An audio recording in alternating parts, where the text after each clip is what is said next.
La première table ronde a pour ambition de poser les fondements de notre problématique à travers deux interventions qui s'inscrivent effectivement dans la longue durée, une sur Rome et l'autre sur la Révolution, période de la Révolution française. Rome parce qu'on associe immédiatement, si on évoque le génie dans l'histoire et dans l'Antiquité, Rome vient immédiatement à l'esprit. Il suffit d'ailleurs de regarder la colonne Trajane pour voir que lors de la campagne de Trajan contre Médas, l'importance du génie, pratiquement toutes les images représentent des actes qui relèveraient aujourd'hui de cet art, même si l'arme du génie n'existe probablement pas en tant que telle, c'est ce que à l'époque romaine, c'est ce que nous évoquerons tout à l'heure. Donc, Rome qui ramasse tout l'héritage hellénistique, instaure une présence de la fonction du génie qui est constante, puisque c'est la seule armée dans l'histoire qui, lorsqu'elle se déplace, construisait un camp chaque soir et le détruisait le lendemain. Donc, s'il fallait trouver une civilisation dans l'histoire qui pouvait inaugurer ce colloque, c'est évidemment Rome qui s'est imposée. Et la Révolution parce que c'est à cette époque que le génie va acquérir son autonomie, en quelque sorte, en tant qu'arme, ce qui n'était pas le cas avant. Et que dans les débats sous l'Ancien Régime, entre la volonté de rétablir le mouvement, d'acquérir une capacité de mobilité et d'offensive, et le souci de conduire des sièges trop méthodiquement conçus et théorisés, eh bien, la Révolution constitue un véritable moment, puisque c'est à partir de la Révolution qu'on va réconcilier l'usage des fortifications avec une stratégie d'offensive. Et ce sera le rôle du professeur Hervé Brévillon. Avant cela, Xavier Laprey, que Christophe Lafaille a présenté, vous êtes agrégé et docteur en histoire. Vous avez un livre en chantier sur la bataille de Cannes, qui doit paraître aux éditions Palandier. Et vous avez évoqué donc justement la question du génie et de l'arme du génie dans l'armée romaine, savoir qui s'en occupe. Bien sûr, le moindre légionnaire avait en quelque sorte une formation sur le génie, puisqu'il savait découper des briques de terre pour en faire des talus. Et donc, jusqu'au moindre légionnaire, il y avait des compétences dans ce domaine. Maintenant, est-ce que cela correspondrait à une arme véritablement savante, à une formation, etc. Xavier Laprey va tenter de répondre à cela. Je dis tenter parce qu'il y a de très nombreuses zones d'ombre dans l'historiographie et la documentation à cette époque, et il va tenter de donner un panorama général de toutes ces questions. Vous avez la parole. Merci. Je remercie tout d'abord Thierry Wiedemann de m'avoir invité à parler aujourd'hui devant vous. C'est effectivement une image largement répandue que celle du soldat romain bâtisseur. Corbulon, un général romain du temps de Néron, affirmait que c'est par la pioche qu'il faut vaincre l'ennemi. Pourtant, cette image, comme toute image, elle mérite d'être interrogée. D'autant que, si on se penche sur le vocabulaire militaire latin, je n'ai trouvé aucun mot générique pour désigner ce qu'on entend par génie militaire, compris comme l'art de la construction d'ouvrages militaires et des techniques d'aménagement du terrain. Au mieux trouve-t-on la notion de labor, le labeur du soldat, qui désigne les efforts et les peines du légionnaire, mais le mot sert autant pour désigner les travaux de terrassement auxquels le légionnaire peut se livrer, qu'aux efforts physiques que requièrent par exemple les marches durant les campagnes. C'est pourquoi je vais chercher à déterminer ici, dans un premier temps, quel type de réalisation militaire nous permet de supposer l'existence du génie militaire dans l'armée romaine. Une fois examiné quelques exemples de réalisation romaine en la matière, j'essaierai dans un second temps de préciser quelle catégorie de soldats en étaient chargés, afin de mesurer non seulement leur degré de spécialisation, mais aussi de savoir si on est en présence d'une arme savante. Juste avant de commencer, une précision, un rappel, la civilisation romaine s'étend sur une dizaine de siècles. Pour simplifier, lorsque je ferai allusion à la République, il s'agira des 5 derniers siècles avant notre ère, et lorsque je parlerai d'Empire, il s'agira des 5 premiers siècles de notre ère, après Jésus-Christ. Or, du point de vue militaire, les deux périodes sont très différentes, puisque sous la République, il s'agit d'armées de conscription, alors que sous l'Empire, il s'agit d'armées permanentes, de professionnels, composées d'ailleurs de 2 grandes catégories de troupes, avec les légionnaires, d'une part, qui sont des citoyens romains, et d'autre part, les corps auxiliaires, qui sont des pérégrins. Alors, premier volet dans cet exposé, quelles réalisations militaires romaines nous permettent de parler du génie, puisqu'aucun terme générique latin n'existe. On peut, pour répondre à cette question, prendre pour exemple, d'une part, la poliorcétique, l'art du siège, et d'autre part, la castramétation, l'art de la construction du camp.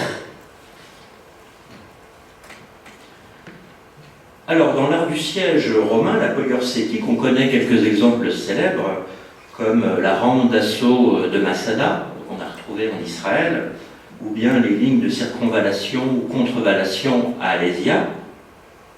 Mais on connaît peut-être moins les galeries creusées à l'occasion du siège d'Uxellodunum durant la guerre des Gaules. Cet exemple permet d'avoir un aperçu sur les techniques de sape et de contre-sape des Romains. Et les résultats complets des fouilles de ce siège ont été publiés récemment, en 2013. Un bref rappel d'abord sur l'événement, tel qu'il nous est raconté dans la guerre des Gaules. On se situe en 51 avant Jésus-Christ, un an après Alésia donc, et il s'agit de réduire une armée gauloise réfugiée dans un oppidum qui s'appelle Uxellodunum, actuellement situé dans le Lot, le département du Lot, près de la commune du Puy-Dissolu. Il s'agit d'un vaste plateau entouré de falaises à pic, comme le montre, j'espère, ce plan qui date du XIXe siècle. Et Caninius, un légat de César, fait ce que César a fait l'année précédente à Alésia, c'est-à-dire que l'armée gauloise s'est réfugiée sur ce plateau, ici, oui, voilà, ici, qui est entouré de falaises à pic, et il entoure le site de 3 camps. On aperçoit, je ne sais pas si les 3 camps ont été retrouvés, mais en tout cas on en aperçoit un en haut à droite. D'autre part, il relie ces camps par une ligne de fortification. Et enfin, il détruit l'armée extérieure qui était venue l'attaquer sur les arrières romains. César arrive sur les lieux et il se rend compte aussitôt que l'assaut de vive force va être difficile parce que les falaises, justement, sont à pic. D'autre part, il apprend que les assiégés sont munis d'abondantes provisions. Aussi va-t-il décider, pour aller plus vite, de priver ces assiégés d'eau, parce que ces assiégés sont contraints de s'approvisionner dans une source qui se situe en contrebas de la falaise, dans un lieu-dit qu'on appelle la fontaine de Loulier. Pour interdire l'accès à cette source, César va tout d'abord faire construire un terrassement, parce qu'en bas de la falaise, vous avez des pentes assez accentuées. Sur ce terrassement, il va faire construire une tour destinée à supporter des archers, des frondeurs et des machines de jet, destinées donc à interdire l'accès des assiégés à cette source. Surtout, il va faire creuser des galeries souterraines destinées à détourner l'eau de la source. Et l'opération va réussir, les assiégés vont être obligés de se rendre, et César d'ailleurs va leur faire couper les mains pour décourager les tentatives d'opposition, de résistance ultérieure. Alors, il se trouve qu'on a retrouvé les traces de cet épisode militaire, et pour une fois, les textes coïncident avec l'archéologie. Le terrain a été fouillé d'abord par Napoléon III, au XIXe siècle, puis à la fin des années 90 et au début des années 2000, par une équipe dirigée par Jean-Pierre Giraud. Alors, qu'est-ce que révèle ce site ? Tout d'abord, il révèle des structures de bois incendiées, qui correspondent sûrement à la tour dont je viens de parler. Surtout, l'air fouillé est jonché d'une multitude d'armes de jet, dont certains sont fichés dans le sol. On aperçoit là un relevé de ces armes de jet au niveau de la bataille, et vous voyez, il y a des fers de trait, des pointes de flèches, alors les clous de sandales, il y en a partout dans ce genre de site, mais également des galets. Tout ça sur une superficie qui s'étend sur quelques centaines de mètres carrés. Enfin et surtout, on a pu découvrir plusieurs réseaux de galeries souterraines creusées dans le travertin. Il y a en fait deux réseaux de galeries, un réseau montant et un réseau descendant, qu'on a pu déterminer grâce aux impacts d'outils qui permettent de préciser le sens de la progression. Alors, s'agissant du réseau montant, celui des Romains, donc qui devait monter la pente, dont on voit ici quelques photographies de galeries. Les galeries font environ 1,50 m de haut et 1 à 2 mètres de largeur. Elles mesurent 50 mètres de long sur une dénivellation de 10 mètres à peu près, un dénivelé de 10 mètres. Quand elles traversent le travertin, elles ne sont pas étayées, mais dès qu'elles rencontrent un terrain meuble, là on découvre des traces d'étai. S'agissant du réseau descendant, qui est plus court, il fait à peu près 25 mètres. Donc voici des photographies. On aperçoit, malheureusement on ne le voit pas sur les photographies, on aperçoit des niches dans les galeries, des trous, sans doute pour fixer l'éclairage, et également des rigoles, sûrement pour l'écoulement des eaux. Il s'agit donc à l'évidence d'une contresape opérée par les Gaulois, mais les Romains, à un moment donné, ont abandonné la première galerie qu'ils avaient creusée, soit parce qu'ils ont rencontré les Gaulois, mais on n'a pas découvert de restes de cadavres, comme par exemple plus tard à la Jura Europos, soit parce qu'ils ont cherché une autre voie d'accès, plus facile, vers la source. On voit donc que ces techniques de sable n'étaient pas le fait seulement des Romains, mais aussi des Gaulois. Et en fait, elles se trouvent d'ailleurs dans tous les manuels de polyurcétique grecque qui remontent au moins au IVe siècle avant Jésus-Christ. Ces sapes, elles sont vraisemblablement le fait de soldats sapeurs, à tout le moins un peu spécialisés. Alors Végès nomme ces sapeurs les cuniculari, mais Végès c'est un auteur très tardif, et César ne parle pas de cette catégorie de troupes. Dernière chose sur ce siège, on n'a pas retrouvé de reste suffisant de la tour en bois, d'où des incertitudes sur le positionnement de cette tour. Napoléon III l'avait située assez haut sur la pente, mais les archéologues récents, en s'aidant de la position des armes de jet retrouvées fichées dans le sol, je vous montre une ou deux planches de ces armes de jet. Là, il s'agit de traits de catapultes, et une deuxième planche où on aperçoit quelques outils qui ont sûrement servi au creusement des galeries. Eh bien, ces archéologues, en 2008, ils ont procédé à des tirs expérimentaux qui leur ont permis de situer la tour beaucoup plus bas sur la pente, afin vraisemblablement que les tireurs romains soient à l'abri du tir des assiégés qui les surplombaient en haut des falaises. Donc voilà, par Jean-Pierre Giraud, les reconstitutions. Vous voyez, voilà. Ici c'est la tour telle qu'elle avait été positionnée au XIXe siècle, et ici, d'après les tirs expérimentaux, ce serait le site de la tour tel que les archéologues récents viennent de le déterminer, même s'il s'agit d'une hypothèse. Voilà donc un premier exemple qui nous montre des opérations qu'on peut ranger sous le vocable de génie militaire, avec l'édification d'ouvrages, mais aussi le creusement de sapes et de contre-sapes. Deuxième exemple, la castramétation, c'est-à-dire la technique du camp militaire romain. Les origines de cette technique sont débattues. Actuellement, on penche pour une origine grecque, avec notamment la tradition de l'urbanisme géométrique hellénistique. Quoi qu'il en soit, il y avait différents types de camps militaires. Il y avait les castra aestiva, c'est-à-dire les camps d'été, les camps de marche, qui n'ont laissé quasiment aucune trace matérielle. Et surtout, il y avait les castra hiberna, les camps d'hiver, les camps permanents ou semi-permanents, qui, quant à eux, ont été fouillés en grand nombre et qui datent plutôt de l'Empire. Ces camps ne sont pas seulement connus par les fouilles, mais aussi par une littérature technique, dont deux textes importants. L'un est de Polybe, un historien grec du IIe siècle avant Jésus-Christ, pour la République. L'autre date de l'Empire, même si sa datation est incertaine. Il s'agit du manuel du pseudo-Hygin. Alors, s'agissant de Polybe, outre la description détaillée d'un camp de marche, dont on peut voir ici la restitution par les éditeurs, son texte vaut aussi pour ses remarques. Il admire, Polybe notamment, le caractère uniforme et standardisé de la méthode de camp militaire romain. Le problème, c'est que les traces de camps qu'on a retrouvées pour cette époque, notamment en Espagne, ne correspondent pas vraiment avec la description polybienne. Manifestement, le modèle proposé par Polybe connaissait de notables variations en fonction des particularités du terrain, mais aussi de la situation tactique ou stratégique. Et il en va de même pour l'Empire. L'ouvrage du pseudo-Hygin, qui est un manuel décrivant la construction d'un camp, dont on voit là aussi la restitution par l'éditeur français. Vous voyez une notable différence avec le camp de Polybe, mais c'est normal parce que l'armée n'est pas la même.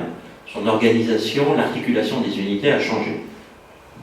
Eh bien, le manuel du pseudo-Hygin propose un modèle qu'on ne retrouve quasiment jamais à l'identique dans les multiples camps qui ont été fouillés, notamment en Allemagne et en Angleterre. Comme on peut le voir sur les deux plans suivants, donc je vous laisse mémoriser rapidement la disposition du camp du pseudo-Hygin. Et vous voyez, là, il s'agit d'un camp retrouvé, fouillé en Angleterre. Et puis, là, il s'agit d'un camp de moindre dimension, fouillé en Germanie, dont on a proposé la reconstitution suivante. Non seulement la taille de ces camps fouillés varie énormément, de quelques hectares, 1,5 hectare, 2 hectares, jusqu'à près de 56 hectares, en fonction de la taille de l'unité abritée naturellement, mais la forme, parfois la composition interne de ces camps, varie fortement. De même que les matériaux ou la technique utilisée. Les modes de gazon assemblés en briques dont parlait Thierry Wittmann, en fait, on les retrouve, cette technique, on la retrouve plutôt en Bretagne, l'actuelle Angleterre. Alors que prédomine le bois et la terre dans les camps de Germanie, comme le montre la reconstitution de ces murs. Alors, les trois premiers situés sur le niveau supérieur, ça, ce sont des camps avec des briques de mode de gazon. Au contraire, les deux derniers, là, il s'agit plutôt de camps de Germanie, de murs issus de camps de Germanie, avec du bois et de la terre. S'agissant du système de défense de ces camps, on observe là aussi de fortes variations entre les textes, mais aussi entre les sites. Vous connaissez sans doute tous le triptyque fossa, aguerre, vallum. Fossa, c'est-à-dire le fossé, l'aguerre, le remblai, et vallum, la palissade. Le pseudo-Hygin déclare que l'élément le plus important de ce dispositif de défense, c'est le fossé, pas la palissade. Tandis que Végès, un auteur plus tardif, affirme le contraire. Pour lui, c'est le rempart, l'élément vital, et non le fossé. Il faut aussi avoir à l'esprit que pour les camps de marche, le système de défense avait parfois des dimensions très réduites, comme on peut le voir sur cette reconstitution issue d'un site archéologique allemand. S'agissant des fossés, par exemple, c'est la variété qui prédomine. Ils peuvent être en V, ce qu'on appelle les fossa fastigata, mais ils peuvent aussi avoir des parois verticales, ce qu'on appelle les fossa punica. Généralement, ces fossés sont à sec, mais à Alésia, César détourne le cours d'une rivière pour en inonder un. En Germanie, la norme est celle du fossé unique, parfois du double fossé. Alors qu'en Bretagne, les fossés sont multiples, triples, mais parfois plus, comme on le voit sur cette photographie aérienne. Enfin, certains systèmes de défense comportent des obstacles avancés, comme là aussi on peut le voir à Alésia, donc avec des stimuli, des lilia, des sipis, alors que d'autres camps, d'autres sites fouillés montrent aucun système, aucun obstacle avancé. Au total, on s'aperçoit que cet art de la castramétation dont Polybe vantait l'uniformité, et que les manuels comme celui du pseudo-Hygin laissaient croire, eh bien en fait ne se retrouve pas sur le terrain. C'est l'empirisme qui semble prédominer, c'est la variété qui semble l'emporter. Ce qui pose la question de qui construisait ces camps. S'agissait-il d'un personnel spécialisé et de quel niveau de technicité? J'aborde donc le second volet de cet exposé et pour essayer de répondre à ces questions, je vais prendre l'exemple de deux spécialistes, d'une part les arpenteurs militaires et ensuite les architectes. Alors les arpenteurs militaires, l'édition allemande du manuel du pseudo-hygien, ne reprend pas le titre de l'édition française de Muniturnibus Castrorum sur la fortification des camps. Et effectivement, cette fortification des camps, elle n'est le sujet que de la troisième partie de l'ouvrage. L'éditeur allemand préfère des Metatione Castrorum, de la mesure des camps, ce qui correspond aux deux premières parties qui sont remplies de chiffres, de calculs, de mesures. C'est à l'évidence l'ouvrage d'un arpenteur militaire. Alors le nom de ces arpenteurs, ces géomètres antiques, pouvait varier. Le mot le plus courant, c'est mensor, éventuellement agrimensor.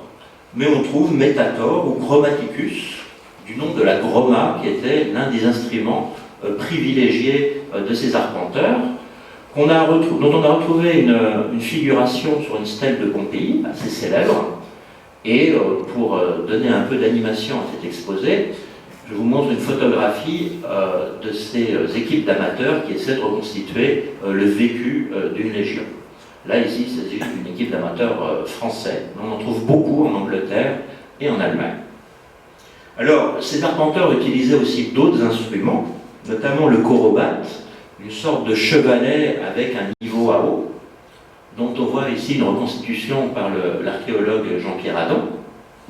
Et puis également, ils utilisaient des perches de 3 mètres qui pouvaient s'emmancher les unes dans les autres pour procéder à des alignements. Et puis ils utilisaient des jalons et des cordeaux. La question qui se pose à propos de ces arpenteurs militaires concerne leur degré de compétence technique. C'est qu'on dispose d'un grand nombre d'inscriptions qui y faisaient référence, mais sous l'incertitude de la nomenclature, puisqu'on a vu que plusieurs noms servaient à les désigner, on a du mal à apprécier leur statut social. Sous la République, il semble que ces compétences techniques étaient acquises dans l'armée, mais comme il s'agissait de services militaires, elles étaient ensuite réutilisées par des magistrats, par exemple, qui employaient ceux qu'ils avaient eus sous leurs ordres durant le service militaire, et ils les employaient, par exemple, pour la centuriation des terres. Sous l'Empire, il y a un véritable corps technique qui se développe, parallèlement à une littérature technique, des manuels d'arpentage. Il faut noter que dans l'armée de l'Empire, ces arpenteurs militaires sont présents dans tous les corps de troupes, mais à côté de certains qui sont des géomètres qualifiés, porteurs d'une haute technicité, on trouve de simples fourriers, un par cohorte, qui certes sont des experts dans la mesure, mais la mesure des provisions, la pesée des grains, donc ce qui requiert une qualification pas très élevée. Deuxième et dernier exemple, l'architectus, au pluriel, les architecti. Le terme renvoie dans une certaine mesure à la notion moderne d'architecte, mais en fait, il est plus large, sa signification est plus large, et il correspond plutôt à la catégorie moderne d'ingénieur, militaire ou civil. Deux exemples sont proverbiaux à cet égard. Le premier exemple, c'est Apollodore de Damas. Cet architecte a vécu sous le règne de Trajan, au début du IIe siècle de notre ère. Il est crédité de l'édification du Forum de Trajan à Rome, donc il reste encore des vestiges majestueux, mais il est aussi à l'origine de la construction d'un pont sur le Danube, pont qui a été construit pendant les guerres daciques et qui est représenté sur la colonne Trajane. On l'aperçoit avec une infrastructure en pierre et une superstructure en bois. Alors il s'agit d'un pont permanent, à l'inverse des ponts plus rapides que pouvaient poser les Romains, des ponts de bateaux qu'on aperçoit aussi sur la colonne Trajane ou sur la colonne Aurélienne. Et enfin, Apollodore de Damas, il est aussi l'auteur d'un manuel de polyurcétique très renommé dans l'Antiquité. Deuxième exemple, qui date d'un siècle auparavant, avant Apollodore de Damas, c'est Vitruve. Vitruve, qui dans son grande œuvre, et que le De Architectura, qui décrit les normes de construction des forums, des basiliques, des temples, eh bien dans son 10e livre, il consacre son 10e livre à la mécanique, et notamment aux machines de jet romaines. L'éditeur Michel Fleury, l'éditeur français du 10e livre de Vitruve, a essayé de reconstituer certaines de ces machines d'après la description qu'en fait Vitruve. Alors les compétences de ce type de personnage, comme Apollodore de Damas ou Vitruve, relèvent à la fois d'un savoir théorique, physique, astronomie, dessin, mathématiques, mais également d'un savoir pratique, puisqu'ils ont œuvré pour l'armée romaine. On peut noter que ces engins que nous décrivent les mécaniciens sont pour l'essentiel issus de la science grecque. Il n'y a pas de palier technique notable qui est franchi à l'époque romaine, si ce n'est le côté systématique et méthodique des Romains dans leur emploi, dont témoigne une littérature technique, ce qu'on appelle le corpus des mécaniciens. Toutefois, là encore, le vocable d'architectus est imprécis, puisque se profilent derrière ce mot des statuts et des réalités sociales variées. À côté de spécialistes renommés comme Apollodore de Damas ou Vitruve, eh bien, on trouve des statuts sociaux beaucoup plus modestes qui se situent à un niveau beaucoup plus bas dans la Légion. Par exemple, dans les légions romaines, beaucoup de soldats devenaient spécialistes, mais à un moindre niveau de technicité. Par exemple, chaque cohorte comportait des ballistari, c'est-à-dire des spécialistes des balistes, mais non pas de la conception des balistes, mais seulement de leur maniement. D'ailleurs, le génie ne requiert pas seulement des techniciens, mais aussi de la main-d'œuvre. John Lennon, l'historien américain qui a consacré un ouvrage à l'armée romaine au combat, a compté sur la colonne Trajane 15 scènes où l'on voit des légionnaires effectuer des travaux du génie, comme ici par exemple, et seulement 4 scènes où on les voit combattre. Il faut noter que pour les troupes auxiliaires, le rapport est inverse. Alors nous, il ne faut pas en déduire que les légionnaires ne combattaient pas, mais seulement c'était des soldats souvent qualifiés qui dès lors étaient employés aussi à d'autres tâches que leurs compétences appelaient. Pour terminer sur cette distinction entre spécialistes et non spécialistes, j'aimerais citer une phrase de Vitruve qui est écrite à la fin de son ouvrage. Il a décrit donc des machines de haute technicité pour l'époque, et il écrit « Pour les échelles, les grues, les autres appareils dont les systèmes sont les plus simples, je n'ai pas cru nécessaire de les décrire. C'est d'ailleurs à l'initiative des soldats qu'ils sont communément réalisés. »